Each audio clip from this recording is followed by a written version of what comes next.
सबसे पहले सवाल ये होगा कि हमें किताब का जो फ़न है सीखने का, इसकी ज़रूरत क्यों पेश आती है? क्या इस फ़न को सीखे बगैर हम किताब नहीं पढ़ सकते? तो उसका एक बुनियादी जवाब उसका ये होगा कि हम पहले शख्सियत को डिफ़ाइन कर लेते हैं। अब मेरी गुफ्तगू का ये जो हिस्सा है ये आपको यूट्यूब पर नहीं मिलेगा, ये बिल्कुल ब्रांड न्यू है इस सेशन के अंदर, how to read a book के अंदर। अगर मैं ये कहूँ कि शख्सियत को कैसे डिफ़ाइन करेंगे,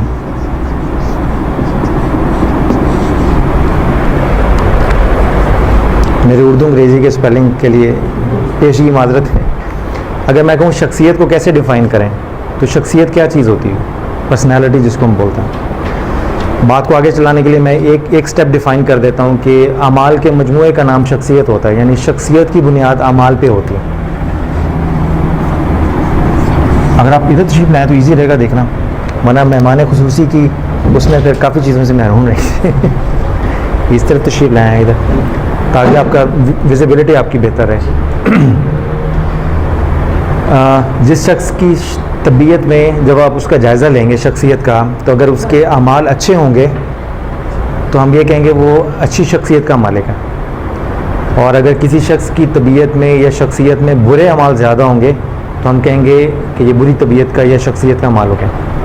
तो जनरली स्पीकिंग, बग़ैर इसकी डेप्थ में जाए हुए, हम एक आम फहम आदमी की ज़ुबान में बात करें तो हम ये कह सकते हैं कि अमाल के मजमूए का नाम शख्सियत है। जैसे अमाल वैसी शख्सियत, ठीक है ना। अमाल का दारोमदार किस पे है? नियतों पे।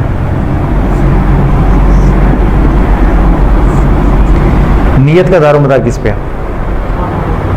अमाल तो ऊपर आ गया ना जी। इंटेंशन तो आ गया आपके। बिलीफ, चलें इसको किसी वो आ जाएगा, कहीं ना कहीं आएगा, मगर इसके नीचे नहीं होगा। अगर मैं कहूँ कि फ़िक्र पे, सोच में फ़र्क होता है, सोच फ़िक्र नहीं होती। अब how to read a book हम पढ़ रहे हैं, मगर इसके मौजू के तहत कई एक ऐसी उलझने, इल्मी उलझने भी तय हम कोशिश करेंगे सॉल्व करें जो आपको ज़िंदगी में और बड़ी जगह काम आ जाएंगे। तो जिस आदमी की जितनी फ़िक्र होगी उसकी नीयत भी वैसी होगी, ठीक है ना। अब ये क्वेश्चन आ जाएगा कि सोच में और फ़िक्र में क्या फ़र्क है?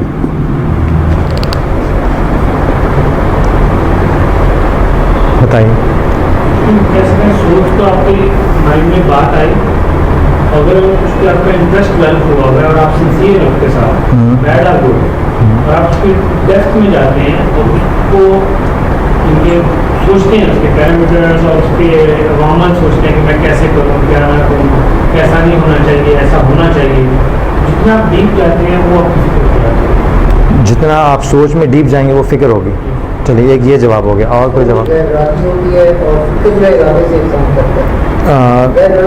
गैर इरादी तौर पे जो सोच रहे हैं वो होगी, और जो फोकस करके आप सोचते हैं वो फ़िक्र होती है।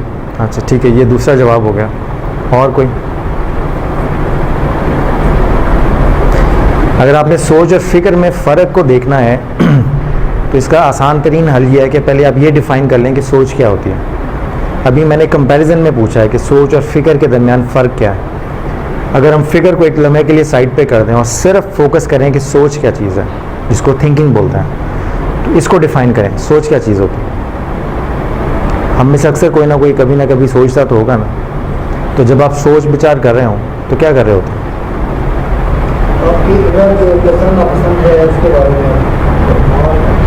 गौर कर रहे होते हैं। अगर गौर को मैं कहूँ, गौर क्या होता है? What ever comes in mind that is, वो तो गैर इरादी होगी ना। यानी चलें बाहर, ये भी एक पॉइंट ऑफ व्यू है, हम अभी इसको एनालाइज नहीं करते। और कोई?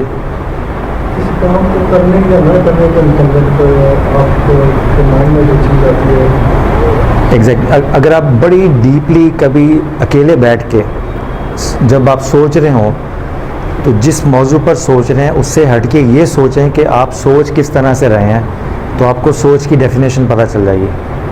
सोचना बेसिकली जहन में सवाल और जवाब की एक नशिस्त है। बस आप किसी मौजू के मुतल्लिक किसी के दिए हुए सवाल को एनालाइज कर रहे हैं, या उस मौजू पर ख़ुद ही जब आप पढ़ते हैं तो जहन में एक सवाल पैदा होता है और फिर उस सवाल का ख़ुद से ही जवाब तलाश करने की कोशिश कर रहे होते हैं। तो सोचना बेसिकली कंपैरिजन होता है बिटवीन टू थॉट्स, यानी एक सवाल है और उसका जवाब भी आप खुद ही तलाश कर रहे होते हैं। तो सवाल और जवाब की एक नशिस्त होती है, उस नशिस्त के नतीजे में हतमी तौर पर आप जिस फाइनल कंक्लूजन पे पहुंचते हैं, जो नतीजा ख़ज़ करते हैं सोच विचार से, उसको फ़िक्र बोलते हैं। यानी दूसरे लफ्ज़ों में कैलकुलेटेड थॉट या कैलकुलेटेड रिज़ल्ट, जो सोच विचार का नतीजा है, जिस नतीजे पर आप 2 दिन की 10 दिन की मेहनत सोच विचार के बाद पहुँचे हैं, उस नतीजे को फ़िक्र बोलते हैं। इसलिए सोचने वाले बहुत हैं, मुफक्किरीन कम हैं। जो लोग सोच विचार के नतीजे में कोई आइडिया, कोई थ्योरी, कोई कंक्लूजन डिज़ाइन करते हैं, वो माशरे में कम है। वही लीडर हैं, वही सोशल इनकलाब लेके आते हैं। सोचने में तो आप भी हैं, मैं भी हैं। फिर सोचने में भी कैटेगराइजेशन है, इसलिए मैनेजमेंट साइंसेज में थिंकिंग स्किल्स पे सेमिनार होते हैं, ताकि आपकी सोच विचार करने की सलाहियत को इम्प्रूव किया जाए, आपकी लॉजिक ठीक की जाए, आपके परसेप्शन को ठीक किया जाए, आपके जो मंतक है, मंतक की हवाले से जो स्टैंडर्ड्स हैं उसको प्योरीफाई किया जाए, ताकि आपका सोचने का अमल बेहतर से बेहतर होता चला जाए। ठीक है ना। तो अब हमारा जो ग्राफ है शख्सियत का दारोमदार अमाल पर है, अमाल का नीयत पर है, नीयत का फ़िक्र पर है, और फ़िक्र पे हमने सोच और फ़िक्र में भी थोड़ा सा डिफरेंट कर लिया। फ़िक्र का दारोमदार किस पे है? अब इसमें एक और डिफरेंस भी रखिएगा, सोच के अंदर फ़िक्र नहीं है मगर फ़िक्र के अंदर सोच भी है, बस ये फ़र्क है इसमें। जब हम फ़िक्र की बात करते हैं तो इसके अंदर सोच ऑटोमेटिकली इंक्लूडेड है, मगर महज सोच के अंदर फ़िक्र इंक्लूडेड नहीं है। अब इसको नीचे कहाँ लेके जाएं? इसका दारोमदार किस पर है? अपनी और इंसानी की भलाई ज़्यादा अच्छी। अगर यानी क्या लफ्ज़ देंगे आप इसको, ग्राफ को? फ़िक्र का दारोमदार किस पर है?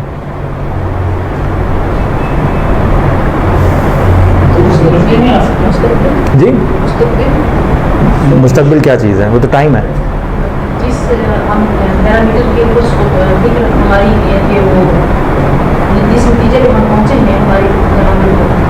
चलिए, अगर मैं आपको थोड़ा, जी मैं समझ गया, अगर मैं सोच पे थोड़ा सा हिंट दूं तो आप पहुंच जाएंगे कि इसके नीचे क्या होना चाहिए। जब आप सोच विचार कर रहे होते हैं सवाल और जवाब में, तो अगर आपको मौजू का पता ही ना हो तो उस मौजू पे सोच सकते हैं। पॉजिटिव नेगेटिव किसी मौजू से रिलेटेड ही होंगे ना। तो जब ज़िंदगी में कहीं कभी उस मौजू पे पढ़ा ही नहीं है तो उस पर सोचने की सलाहियत रख सकते हैं आप। अगर मैं कहूँ आप एटॉमिक साइंस पे आप सोचना शुरू कर दें तो कहाँ से स्टार्ट करेंगे, अगर कभी ज़िंदगी में किताब ही नहीं पढ़ी है? सब्जेक्ट नॉलेज हुआ ना, नॉलेज। फ़िक्र का दारोमदार किस पे होगा? इल्म पे होगा, नॉलेज पे। अब ये ग्राफ हमारा बना है, जितना इल्म उतनी फ़िक्र या उतनी सोच, जिस तरह की सोच फ़िक्र उस तरह की नीयत, जैसी नीयत वैसे अमाल, और जैसे अमाल वैसी शख्सियत। ठीक है। अब एक क्वेश्चन रेज हो सकता है कि ये ग्राफ मैंने लिया कहाँ से है? आप चैलेंज कर रहे हैं, मैं नहीं मानता। अभी तक तो मैं इंटेलेक्चुअली आपसे बात कर रहा हूँ, किसी हवाला नहीं मैंने दिया। ठीक है ना। ये किताब, ये ग्राफ आपको मैनेजमेंट साइंस की किसी किताब में नहीं मिलेगा। ये ग्राफ एग्जैक्टली शेप में किसी इस्लामिक लिटरेचर से नहीं मिलेगा। ये दोनों को कंबाइन करने से डेवलप किया मैंने। अगर आपने इस्लामिक अलूम में जाना है तो शरह मिशकात शरीफ है शाह अब्दुल हक मुहद्दिस दहलवी की, वो पढ़ लें। इमाम गज़ाली की कीने सादत और अहया उलूमुद्दीन पढ़ लें। उसके अंदर ये चीज़ें, ये स्कैटर्ड है, ऑर्गेनाइज्ड मैनर में नहीं है। मैंने क्या किया है कि सिर्फ इसको ऑर्गेनाइज शेप दे दिया इसको। और बाकी जो मैनेजमेंट साइंसेज में साइंटिफिक डिस्कवरीज हुई हैं इस शख्सियत की डेवलपमेंट पे, तो मैंने उसकी हेल्प लेके थोड़ा सा इसको प्योरीफाई किया। तो ये मेरी अंडरस्टैंडिंग के मुताबिक मैं समझता हूँ कि इसमें सिस्टमेटिक लॉजिक भी है और ये एक लिंक से लिंक को एस्टेब्लिश करता चला जा रहा है। आपको कन्फ्यूजन नहीं होगी अपनी शख्सियत को या किसी की शख्सियत को एनालाइज करने में। ठीक है। अब ये आपके लिए एक थॉट भी है, और अगर आप फर्दर इस पर रिसर्च करना चाहें तो ये ग्राफ मैंने आपको दे दिया। शरह मिशकात शरीफ है शाह अब्दुल हक मुहद्दिस दहलवी की, जो हदीस की किताब है मिशकात शरीफ, उसकी शरह है उर्दू में, उर्दू तर्जमे में। कीमिया सादत ले लें इमाम गज़ाली की, अहया उलूमुद्दीन ले लें इमाम गज़ाली की, फिर और बड़ी तसव्वुफ़ पे आप बेशुमार किताबें ले लें, आपको ये सारी चीज़ें वहाँ कहीं ना कहीं मिल जाएंगी।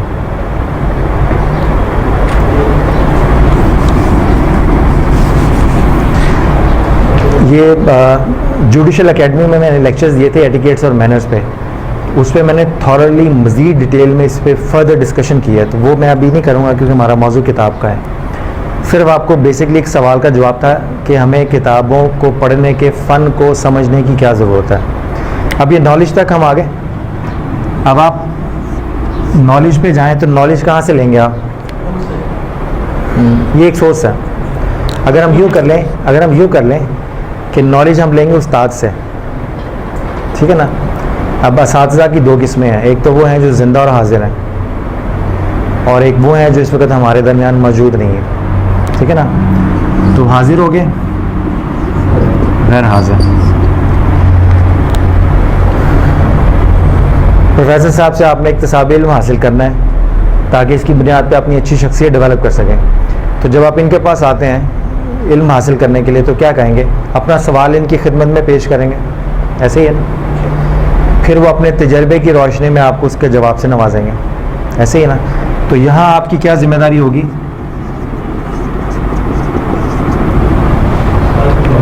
बस यहाँ सवाल किया तो जिम्मेदारी ख़त्म। अब वो जो गैर हाजिर लोग हैं हमारे असातिज़ा, अभी ये चूँकि हाजिर हैं तो इनका दिमाग या इनकी तबीयत या इनकी शख्सियत हमारे सामने, जिनसे ये हम मुस्तफ़ीज़ होते हैं। अब इसमें भी हाजिर में भी दो चीज़ें हैं, एक बंदा यूएसए में हाजिर है और एक पाकिस्तान में हाजिर है, ठीक है। तो जो पाकिस्तान में हाजिर है उससे तो बिल मुशाफा अगर आप मुलाकात करना चाहें, अगर अपने शहर में तो गनीमत है, किसी और शहर में तो चल के जाएंगे। जो आदमी यूएसए में है उससे आप इक्तिसाब इल्म हासिल करना चाहें तो मिसाल के तौर पे टेलीफोन की आपके पास नहीं है, सोशल मीडिया नहीं है, या आपके पास नेट फैसिलिटी अवेलेबल नहीं है, तो इस ज़िंदा हाजिर उस्ताद से इक्तिसाब फैज़ करने का तरीका ये होगा कि इसकी तहरीरों को पढ़ेंगे आप, ठीक है ना। तो जब आप इसकी किताबों को पढ़ेंगे तो फिर रिस्पॉन्सिबिलिटी लेवल आपका यहाँ तक आ जाएगा। फिर आप जो गैर हाजिर असातिज़ा हैं, जिस तरह आप उनसे इक्तिसाब फैज़ करते हैं, फिर आप इस कैटेगरी में आ जाएंगे। उसका तरीका मैं बता रहा हूँ। हाजिर असातिज़ा जिनसे आप मुलाकात कर सकते हैं, बिल मुशाफा मिल सकते हैं, या आपके सीनियर भी हो सकते हैं, या आपके उस्ताद भी हो सकते हैं, या आपके बुज़ुर्ग भी हो सकते हैं। आपने सवाल किया, आपकी ज़िम्मेदारी ख़त्म। अब जवाब देने की, इल्म फराहम करने की ज़िम्मेदारी उनकी है। जो गैर हाजिर असातिज़ा हैं, मिसाल के तौर पे मैंने इल्लामा इकबाल मौलाना रूमी की किताब पढ़ी, नगमा रूमी। जब नगमा रूमी की किताब पढ़ी तो ये अब गैर हाजिर असातिज़ा में से है ना, तो इनको मैंने सवाल तो कर लिया, वही फ़ेज़ 1 का सवाल करने की ज़िम्मेदारी मेरी पूरी होगी। अब जवाब लेने की ज़िम्मेदारी भी मेरी है। बस ये फ़र्क है दोनों में कि सवाल अगर मैंने इस किताब से पूछा या मौलाना रूमी से, तो उनकी किताबों से अपने सवाल का जवाब तलाश करने की ज़िम्मेदारी भी मेरी होगी। तो अगर मुझे पढ़ने का फ़न नहीं आएगा तो हो सकता है मैं उनके मौजूद जवाबात से भी अच्छी तरह इक्तिसाब फैज़ ना कर सकूं, ढूंढ ही ना सकूं कि उनका जवाब कहाँ है। तो किताबों के पढ़ने का फ़न जो आपको गैर हाजिर असातिज़ा से इक्तिसाब इल्म, इक्तिसाब फैज़ हासिल करने के काबिल बनाता है, इसलिए ये फ़न पढ़ने की ज़रूरत है। और बदकिस्मती से हमारी अक्सर यूनिवर्सिटीज़ में, लाइब्रेरीज़ में ये फ़न पढ़ाते नहीं हैं, ठीक है ना। बड़ी दिलचस्प बात, टीचर्स ट्रेनिंग पे हिस्ट्री ऑफ मैनकाइंड पे सबसे पहली किताब किसने लिखी थी?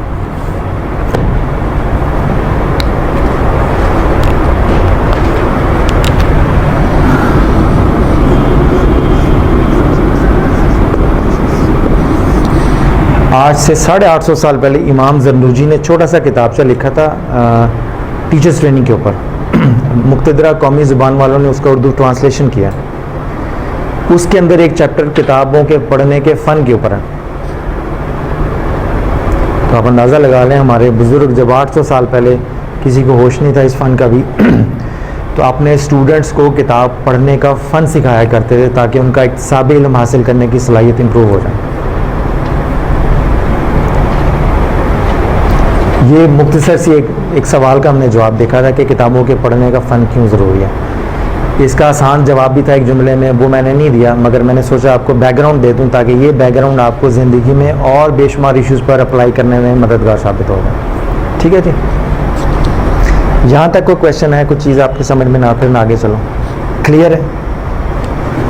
अगर बाद में भी ये सवाल जी जी हम सवाल करते हैं अगर आगे जी तो बार उर्दू में भी सवाल पैदा होते हैं। मसलन ये मॉडल वो भी नहीं फरमाया कि खुश तारो खुश सारो खुश ठोस आजकल गुलामी आएगा अपनी आवाज़ जी जी वो सवाल खुद कर रहे हैं कि आवाज़ दोस्त कहाँ से आ रही है, तो अपनी जवाब कैसे देंगे? जी मैं अर्ज़ करा देता हूँ, वो आगे आ रहा है, आप नोट कर लीजिए सवाल, इन केस अगर मैं मिस कर जाऊँ तो मुझे याद करा दीजिएगा। ठीक है, कुछ सवालों की भी किस्में होती हैं। कुछ सवाल बज़ाते खुद जवाब होते हैं। जैसे सूरह रहमान सारी सवाल ही है कि क्या आदमी आसमान को नहीं देखता कि हमने उसके लिए कैसी कैसी नेमतें बनाई, तो वो सवाल बज़ाते खुद जवाब है। तो बाज़ सवालों की भी किस्में होती हैं। ठीक है, अच्छा जी, अब जब हम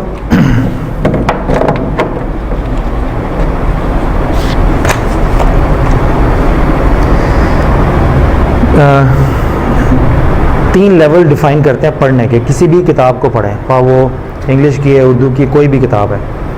जब आपको ये टूल से आगाही हो जाएगी किताब पढ़ने के फ़न से, तो जो किताब आप 2 महीनों में नहीं पढ़ सके वो हो सकता है आप 1 दिन में ख़त्म कर दें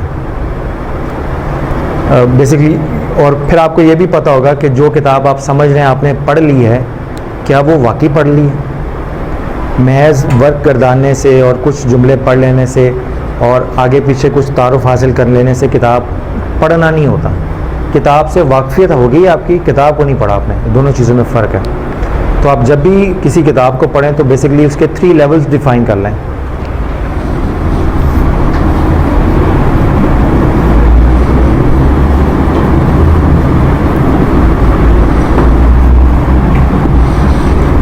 तीन लेवल हैं रीडिंग के।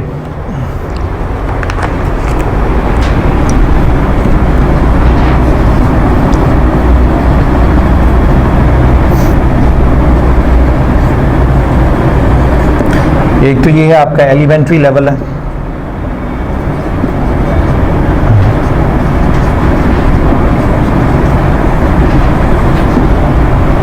दूसरा एनालिटिकल है, ANA,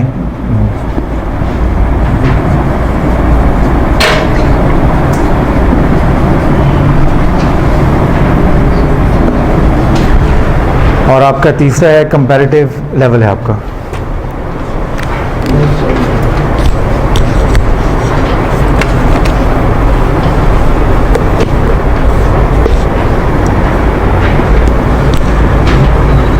एलिमेंट्री लेवल क्या है, एनालिटिकल लेवल क्या है और कंपैरेटिव लेवल क्या है, इसकी मैं आपको थोड़ी सी डिटेल बता देता हूँ।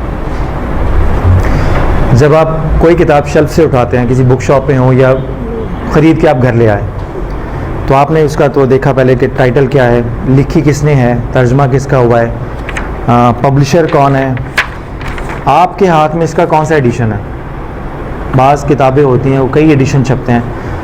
एडिशन का जानना इसलिए ज़रूरी होता है कि बाज़ ऐसी किताबें होती हैं जो कंट्रोवर्शियल हो जाती हैं, तो जो एडिशन आपके हाथ में हो सकता है उस एडिशन में वो इबारत हज़्फ़ कर दी गई हो जो पहले एडिशन में छपी। इसलिए एडिशन का जानना बहुत ज़रूरी होता है ताकि आपको और फिर उससे ये भी पता चलता है कि किताब की पॉपुलैरिटी कितनी है, कि वो कितनी मरतबा छापी गई है। आजकल के हालात में तो ये जानना मुश्किल है, क्योंकि पब्लिशर बाज़ का मुसन्निफ़ को रॉयल्टी ना देनी पड़े, तो एक किताब 1000 मरतबा छापेगा मगर हमेशा उस पर लिखेगा शात अव्वल, ताकि पब्लिशर को यही कह सके जनाब 10 साल हो गए आपकी तो ख़रीदता कोई नहीं है। वो अलग बात है कि वो 10 सालों में 10,000 एडिशन छापेगा, मगर उस पर नहीं लिखेगा। ठीक है, तो ये बिज़नेस के प्रैक्टिस भी होते हैं, उसकी वजह से भी बददियानती होती है उसमें। फिर आप उसमें देखें फहरिस्त में कि किस किस ने क्या क्या कितने चैप्टर्स हैं, हर चैप्टर का मौजू क्या है, उन्वान क्या है, इसके टोटल पेजेस क्या हैं। ठीक है ना, और मुसन्निफ़ के मुतल्लिक अगर थोड़ा सा अगर आप पढ़ लें कि अगर उसने अपना तारुफ़ लिखा है, और किताब के मुतल्लिक जो दिबाचा है, तारुफ़ है, पेश लफ्ज़, अगर वो थोड़ा सा आप पढ़ लें, फिर आपको किताब की प्रिंटिंग के मुतल्लिक कुछ आइडिया हो जाएगा।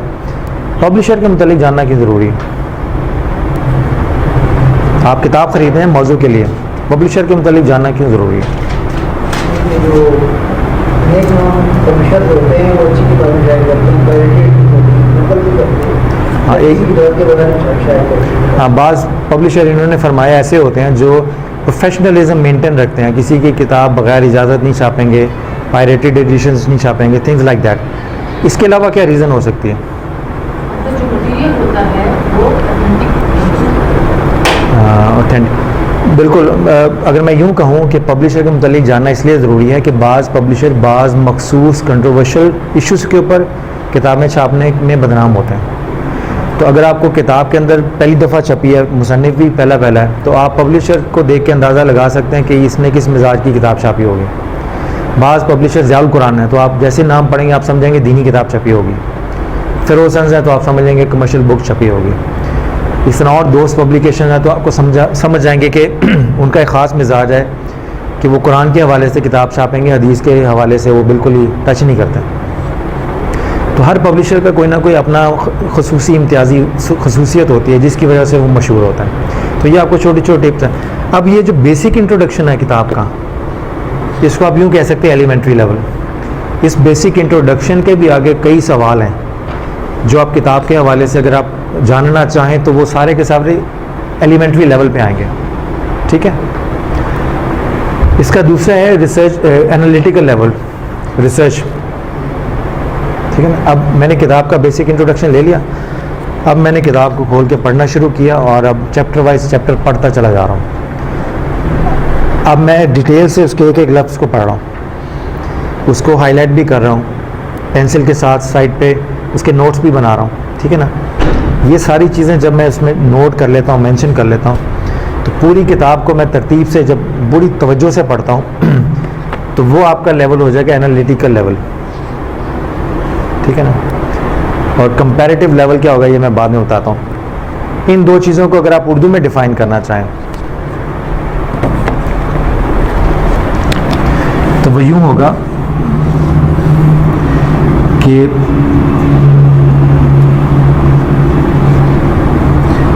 ये पहला लेवल जो है पढ़ने का वो होता है तारुफी मताला, यानी इंट्रोडक्टरी रीडिंग होती है आपकी। और जो दूसरा लेवल है आपका, जब आप मज़ीद डेप्थ में किताब की स्टडी करते हैं तो ये आपका आ जाता है तज्ज़ियाती मुताला।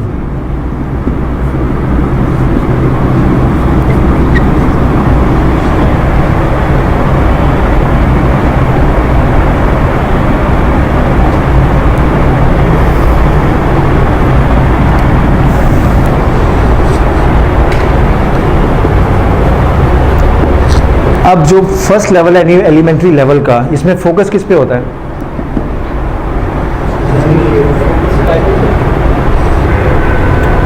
ये बेसिकली तारुफ ही है, किताब कह लें, पब्लिशर कह लें, तारुफ है उसका। ठीक है। और जो सेकंड है आपका एनालिटिकल लेवल, तज्ज़ियाती मुताला, इस पे आपका फोकस होगा मुसन्निफ। देखें ना, मैं जितनी भी मेहनत कर लूँ इस किताब के हवाले से, इसको जितना भी खंगाल लूँ, इसके मटीरियल को, इसको अज़बर याद कर लूँ, हर हवाले से तनकीदी पहलू से इस किताब को पढ़ लूँ, सब कुछ करने के बावजूद भी मेरा सारे का सारा इल्म और फ़िक्र वो महदूद होगा एक आदमी की सोच के दायरे में। मैं जितना भी पढ़ रहा हूँ, जितना भी समझ रहा हूँ, बेसिकली मैं इस आदमी की रिसर्च के ऊपर अबूर हासिल कर रहा हूँ, मौजू के ऊपर नहीं। ये एक फ़र्क होता है। इसलिए बाज़ लोग ऐसे होते हैं कि वह किताब पढ़ के तो अज़ान का वफ़ा अच्छा, उसमें बाज़ लोग पूरी किताब पढ़ के समझते हैं कि मैं मौजू पर एक्सपर्ट हो गया हूँ। ये सबसे बड़ी बुनियादी गलती होती है। आप उस आदमी पे एक्सपर्ट हो गए हैं जिसकी किताब पढ़े हैं, उस मौजू पर नहीं। मौजू पे एक्सपर्ट कैसे होते हैं कि वो आपका होगा तकाबली मुताला।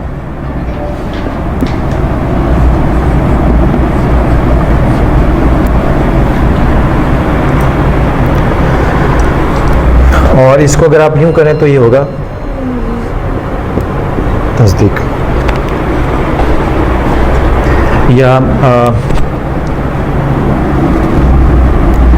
इसको तस्दीक यहाँ लिख दें आप और ये होगा मौजू।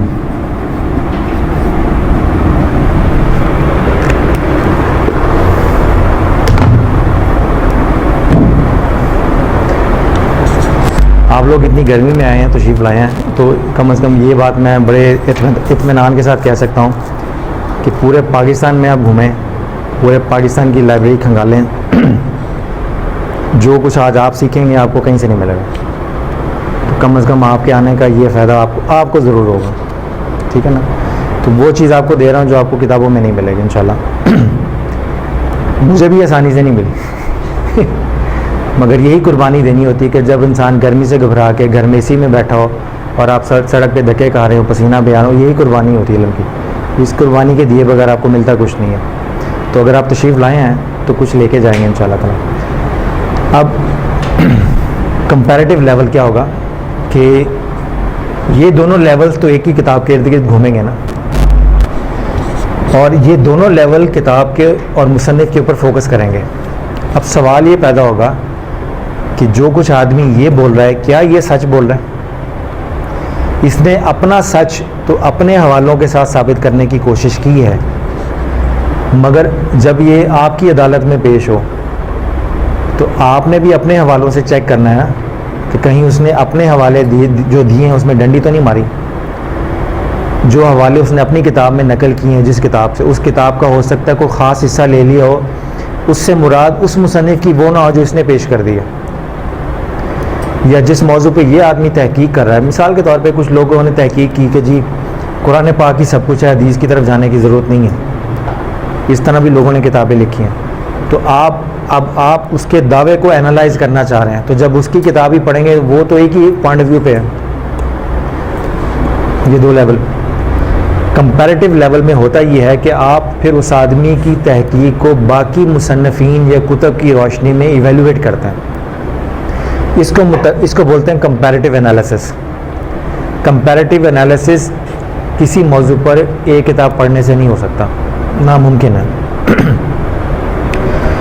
तो जो पहली किताब है उसमें तो तारुफ आपने कर लिया पहले लेवल में, दूसरे लेवल पे आपने मुसन्निफ़ को फोकस कर लिया, और तीसरे लेवल पे आपने मौजू पे फोकस करना है। तो मौजू एक आदमी को पढ़ने से नहीं आता, मौजू पे तो आपने 1500 किताबें उस मौजू पे पढ़नी होती है, तब कहीं जाके आपको पता चलता है कि उस मौजू पर मुख्तलिफ आराई कौन कौन सी हैं, लोगों ने किस तरह रिजेक्ट किया। आप में से कभी किसी ने तफसीर पढ़ी है कुरान पाक की? पढ़ी। मुफस्सिर का काम क्या होता है? जब वो तफसीर कर रहा होता है कुरान पाक का, तो ये कौन सा लेवल वो प्रेजेंट कर रहा होता है किसी आयत का? वो आयत का शान नुज़ूल तो बयान करता है, ठीक है, फिर उस आयत का उस दौर की एप्लीकेशन, सुन्नत नबवी के दौर की एप्लीकेशन बयान करता है, और फिर उसकी पूरी रिसर्च देता है हिस्ट्री में कि इस आयत को किन किन लोगों ने अपने ज़ाती मकासद के लिए इस्तेमाल किया, नाजायज़ या गलत माना और मफहूम अपनाए, और उलमाए कराम ने उसका रद्द कैसे पेश किया। तो इस कंपैरेटिव एनालिसिस से वो असल माना और मफहूम को प्रोटेक्ट करने की कोशिश कर रहा होता है। तो जो लोग अक्सर तफासीर पढ़ते हैं, आप देखिएगा उनका थिंकिंग लेवल बहुत हाई होगा, क्योंकि वो बिस्मिल्लाह यहीं से होती है तफसीर की। इसलिए तफसीर को पढ़ने से पहले ज़रूरी है कि आप बुनियादी जो इस्लाम के अकायद और नज़रियात हैं उस पर ज़रूर थोड़ी बहुत महारत हासिल कर लें, ताकि तफसीर जो आपको सीधा रास्ता दिखाने के लिए लिखी गई है वो बज़ात खुद आपकी गलतफहमी पैदा करने का सबब न बन जाए। ये उसका है, ठीक है। इस पर कोई सवाल है? तस्दीक, इसका मतलब अगर आप सिर्फ इसी को लें, इसी ग्राफ को लें, तो इसका मतलब यह है कि आपने पहले किताब का तारीफ़ी मुताला किया, फिर उसको एनालाइज किया उस किताब को। तो जो एनालाइज किया है, जहां आप मुसन्निफ़ के नुक्ता नज़र को एनालाइज आपने मुसन्निफ़ को गलत या सही साबित करने के लिए नहीं करना होता, ये बड़ी पते की बात है। एनालाइज आपने सिर्फ मुसन्निफ़ को समझने के लिए करना होता है कि ये कहना क्या चाह रहा है। आजकल बड़ी वैरायटी है ऑथर्स की कि आप आखिरी चैप्टर तक पहुंच जाए, आपको समझ नहीं आती कहना क्या चाह रहा है। अगर आप बुजुर्गान दीन की किताबें पढ़ें, इस्लामी कीमिया सादत पढ़ लें, इमाम गज़ाली की, सूफिया कराम की पढ़ लें, कशफुल महजूब पढ़ लें दादा साहब की, आप उन हैरान होंगे कि 900 साल, हज़ार साल पहले लिखी हुई किताब है, मगर वो शुरू में क्लैरिफाई कर देते हैं कि मैं किताब लिख किस ले रहा हूँ। क्लैरिटी ऑफ थॉट हमारे बुज़ुर्गों की किताबों में शानदार थी, आजकल नहीं। आजकल तो ढूंढनी पड़ती है कि वो कहना क्या चाह रहा है, इसलिए कि अक्सर पब्लिशर ऑथर बने हुए हैं, अक्सर रद्दी फरोश पब्लिशर हुए हैं। उन्होंने यह बिजनेस हो गया, ये खिदमत नहीं रही। जब खिदमत थी तो क्लैरिटी थी। और अब भी कुछ लोग जो खिदमत के नुक्ता नज़र से लिखते हैं, आप देखिएगा मौलाना मदूदी की किताबों की सदाबहार वैल्यू क्यों है। हालांकि उनसे अच्छे लिखने वाले भी हैं, ये नहीं कि उन्होंने बहुत अच्छा लिखा है, पहले किसी ने नहीं लिखा। उनकी थॉट में दो चीज़ें हैं जो नुमायाँ हैं, सिंप्लिसिटी और क्लैरिटी ऑफ थॉट।